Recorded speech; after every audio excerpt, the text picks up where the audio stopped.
Colonel Maness, how you doing? Good. Sorry, I'm having camera problems this morning. It's all good, man. Thanks for short notice popping on. You and my buddy Brent Beecham, my classmate F-15 guy, the two guys I call when the stuff hits the fan in the Middle East, or I want to know what's going on. So, what's your thoughts on this State of the Union address? I thought it was great. And I'm personally not a fan of Donald Trump's speeches, to be quite honest with you. But they're hard to listen to. That one was not, actually. I mean, he did a you could tell that he had a lot of influence over the writing of the speech. And when he has that level of influence and delivers the way he did last night, I was impressed. It was impressive. I thought he did a great job at highlighting real Americans and what they're going through from all backgrounds, all skin colors, and all that crap. And the best part was when he asked the question: if you think the number one job of the United States of America is protecting American citizens over illegals, please stand up and show your support. Democrats didn't do it. That ad just wrote itself. Right. Wow. Yeah, no, that's a campaign ad for sure. All right, let's move into the Middle East. We've deployed a lot of forces. I asked this to my previous guest, but do you think it leaves us exposed here? We don't have the forces to fight a two-front war anymore, but what are your thoughts? Are there any threats we need to worry about? Well, we've got 6 carriers in maintenance, and everybody else is deployed now. Mm-hmm. When we move the forward over from the Gulf of America and the Caribbean, mm-hmm. It's now on station or pretty close to it in the Middle East. So, that stretches us thin, primarily right now from a maintenance cycle perspective, mm-hmm. not from an operational perspective. But, if things start happening the way things happen in the world, mm-hmm. like say something lights off in the Pacific Rim region or the Indo-Pac mm-hmm. region altogether, and something lights off like at Diego Garcia over the Chago issue and those kind of things, that will start the beginning process of stretching us thin. I don't think a lot of people realize the forces that we have in the Middle East now, the buildup, are primarily air combat, missile mm-hmm. defense. There's only somewhere between 30 and 50,000 ground forces. They're assigned to the bases to protect them. There's not a force on station or even anywhere close that could be used to do any kind of ground combat operation at this point. We're not even seeing indications that there's large numbers of special operations forces, American ones. Mm-hmm. That is, I can't speak for the other countries that might be involved, but right now it's a deterrent / Air Force to pound the Iranians if the president needs to use them. Do you know where, and I know you don't know exactly, but where are the clusters of forces right now, do you think, as far as deployments? Just in the Middle East? Yeah, from on the American side, where are people? It's obviously the Gulf nations, Europe.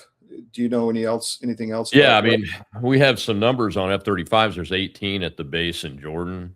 Mm-hmm.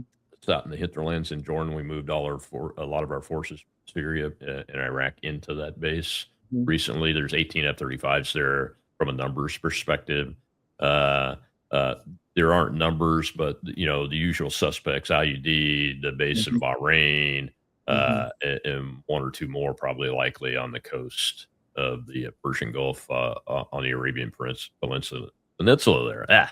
Sorry. So those are the primary movers. And then, of course, you got 2 carrier battle groups. To give you an indication, a comparison, in Desert Storm, we had 5 carrier battle groups, 5 carrier mm-hmm. battle groups on station, 170,000 ground combat forces mm-hmm. on station. And I honestly can't remember the number of combat wings and then tanker wings and all that. But in those days, we had some ungodly number of just B-52 wings and tanker wings. We had like 600 B-52s and 400 just 135s, not even counting the KC-10s. Then we had number of KC-10s at that point that were all deployed in one way or another for Desert Storm. This isn't even close to that on the Middle East now. But the big issues start happening pretty rapidly. You know, I mean, the Ukraine thing isn't so much thinning us out from a combat force perspective, but from a logistics and intelligence perspective, that adds to the stretching us a little bit thin. And I have my concerns if we get into anything prolonged in the Middle East, we will, rightly pull more forces into that area, and that'll tap into that.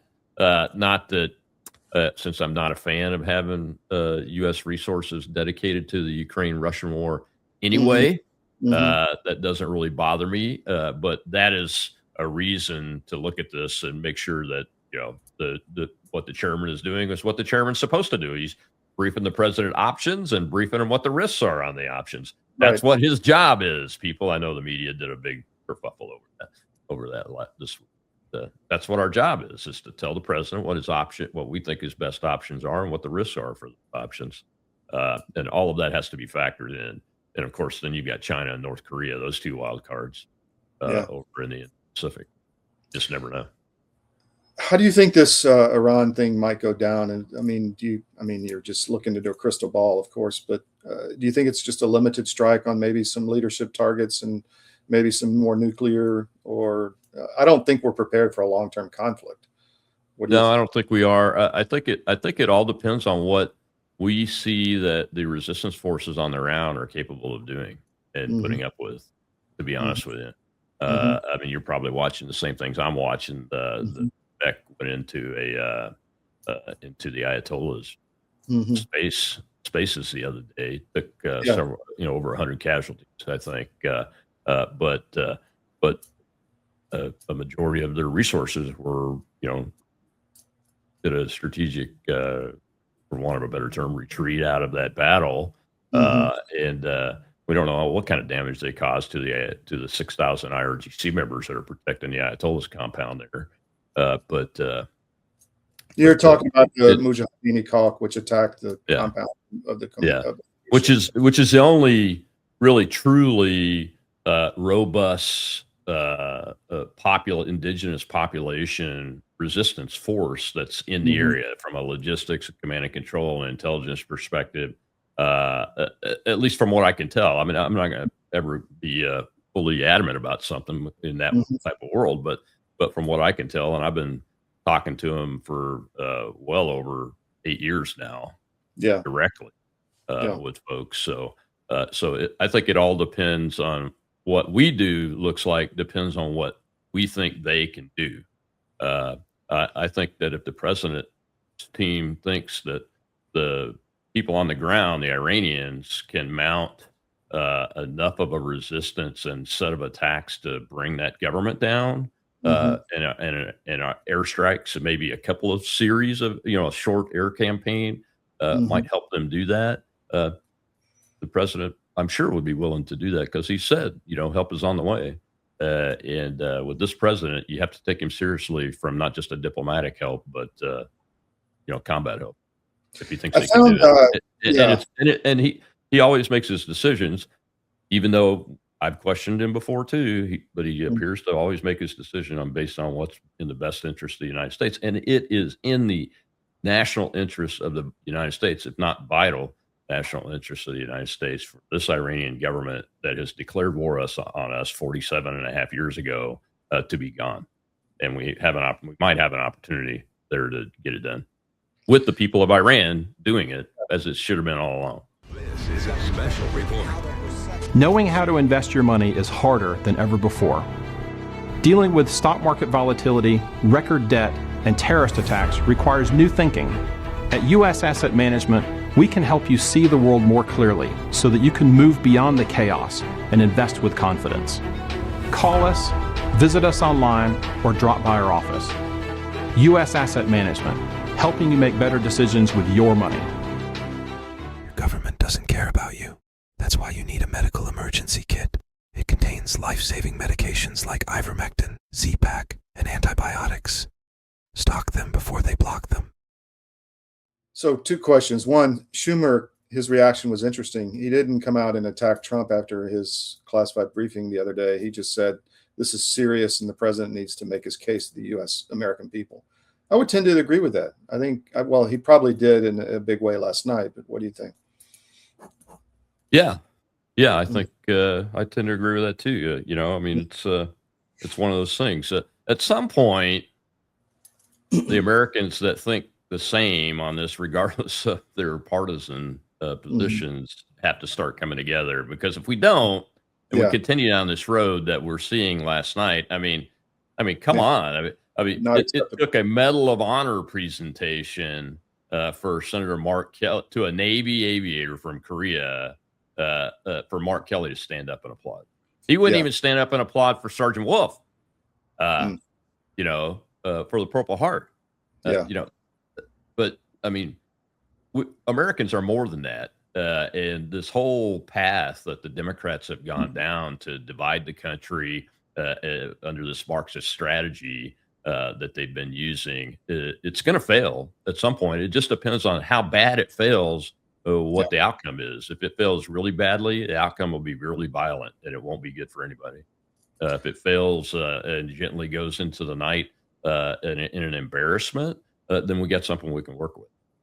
Well, I had dinner with some people in DC recently, and I was shocked. I mean, they are, operatives, let's just say, in DC on the political and intelligence side. And they were angry at Trump, and they are like, he's destroying our world and we're going to get rid of him. And I was like, whoa, it really took me. Why are they angry?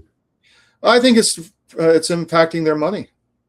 I think that's just very simple. Their money and power and access and influence, and that they've spent a career building, and and they made the wrong decision in my view, and now they're on the hook. Yeah, I mean, I'll be honest with you. I'm glad I made a conscious decision not to want to be a defense contractor or get involved in that mess. I thought about it. I mean, the thought crossed my mind. You retire as a full colonel. You had command several times. You have opportunities if you go out and get them. They're not handed to you like they are the generals, but you could get them.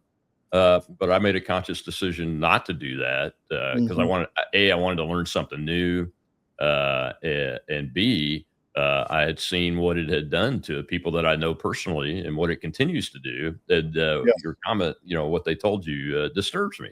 It disturbs me because they've lost their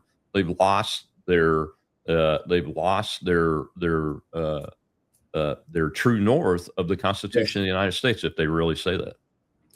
And I think it's really, we're seeing a transformation now where a lot of these legacy primes are being threatened. Their whole business model is being threatened with the Department of War. I was just at the Pentagon yesterday, and they're serious about reinventing national defense and really enabling a lot of these innovative young small companies who, I visited some with Secretary Hegseth out in LA, and they're phenomenal what they're doing. And they're patriotic and motivated, and we need, rinse, repeat. We need a lot more of that. Oh yeah, I try to study hard, and honestly, the people like Palmer Luckey and some of these other leaders of these companies, they've inspired me. I'm thinking about trying to do it myself. Yeah, I still have a little time left on the planet, and I'm advocating for creating new shipbuilding companies and small modular nuclear reactor companies, and assisting those companies that are in those spaces to get new yards built, expand existing yards, and get workforce trained up. So I mean, I'm inspired by them all. I just had an article published in the Magnolia Tribune, which is like the political digital paper on the Republican side here in Mississippi, about how to expand the Mississippi Port Authority that's headquartered here in Gulfport to include all of the ports in Mississippi and do coordination so we could, because there are places here we could create a new shipyard, and there are expansion areas available for places like Huntington Ingalls and Pascagoula and Bollinger shipyards who are building the icebreakers now here.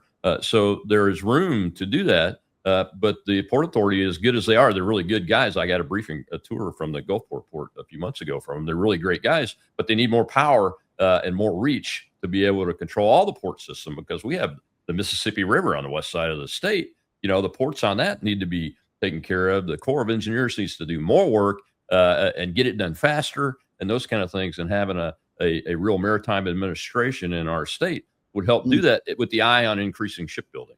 Really, to be honest with you, is where I wrote it from. It got picked up in Dredgewire. I don't know exactly what that is. It's my understanding it's the port specific news device for America, which I'm like, hey, patting myself on the back. But my point with all that is I'm going to continue writing about that. I got a new idea that I'm formulating an article about, and that is a Mississippi Military and Merchant Marine Institute be established here on the coast, so that we can replace things like what the communists are trying to do to VMI, and also add to training merchant marine crews more than just the Merchant Marine Academy at the federal level. I think states need to do that. So I'm toying with that idea and how to write it down on paper and pitch it to one of the university systems and the governor here. I mean, these guys like Palmer Luckey, I'll go back to him again. They've inspired me, and Joshua Steinman, who was in the Trump administration last time, is a big entrepreneur guy and a coach. They have inspired me after following and listening to him and talking through him social media for several years now. And I think every American should be following those kind of companies like that, because they're inspiring. And the resources are here now from the federal government. The president and his team have made them available. We should have a maritime opportunity zone along this entire Gulf Coast here. Anybody that wants to go into business in the maritime industry, especially shipbuilding, should be doing it within a maritime opportunity zone. And I think that's doable, because that's part of their maritime action plan that just came out a couple weeks, which inspired me to write that article about Port Authority here. Well, can you send me that? Because I got a whole family in Mississippi. I grew up in Greenville on the Delta with mud between my toes, and my father grew up in Moss Point, right next to Pascagoula. I got an aunt who worked in the shipyards there at Ingalls. I mean, I know that coast backwards and forwards. So let's talk offline. That's absolutely. I've had the Port Authority pit. They have a permitted area. It's already permitted to build on. That's currently 150 or 185 acres off the western pier of Gulfport, that could have a small shipyard. And they both said when they briefed this potential shipbuilder that was looking at coming in here, that it could be expanded out to over 1,000 acres. And you could be building merchant marine and sea lift ships right here in Gulfport that we're not doing right now, and we need that capability. Totally. It might have to be a Korean company at first, but we can do it. And the permitting for this particular one is already done for 185 of the acres, so you could start a small operation immediately. Wow. For construction on it. Yeah, I want to talk to you about that. That's all music to the ears, man. Those people down there need industry too. Yeah, I mean, it's going to stress the workforce, but along with the workforce development, we can work on that. We can work to build that as we go. Build it. You build it. They will. You build it. They will come. That's where the idea of the Mississippi Military and Merchant Marine Institute came from, because there's a spot not far from my house that's got an existing university annex at it that might even work for that. And it looks like it's a ghost town. I think post-pandemic, there's not a lot of humans in the facilities. So, it's because of the workforce development, because we need crews, plus we need welders and all that. And we need more tech in welding, like robotic stuff, to reduce the pressure on the welding manpower pool as we rebuild it to sustain it here in America. All these things, we have opportunity to do it because the president and his team have made it available to do it. So we just got to get people that understand how to get it done. The Georgia coast also, that's another area. But, all along Georgia, Florida, Georgia, Alabama, Mobile, Alabama, especially here in Mississippi, Louisiana, and Texas, all along this coast, there are individuals I know, most of them personally in one way or another, that are actively working to help get new shipyards and expand existing shipyards, expand the workforce, and those kind of things. Amazing.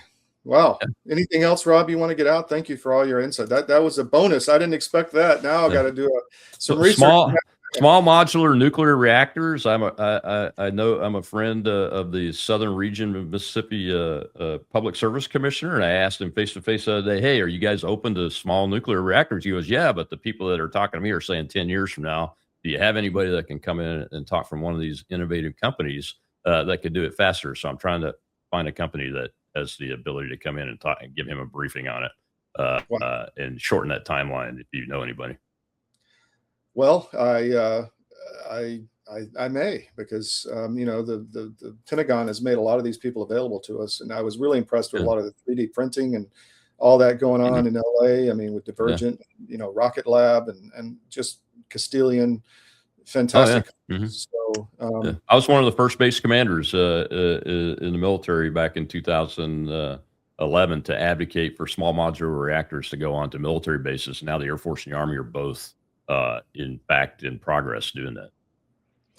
Outstanding. Well, I'm going to have you back and talk Mississippi coast. All right, man. All right. Thank you very much. We'll have you back down the road. See you later. Bye.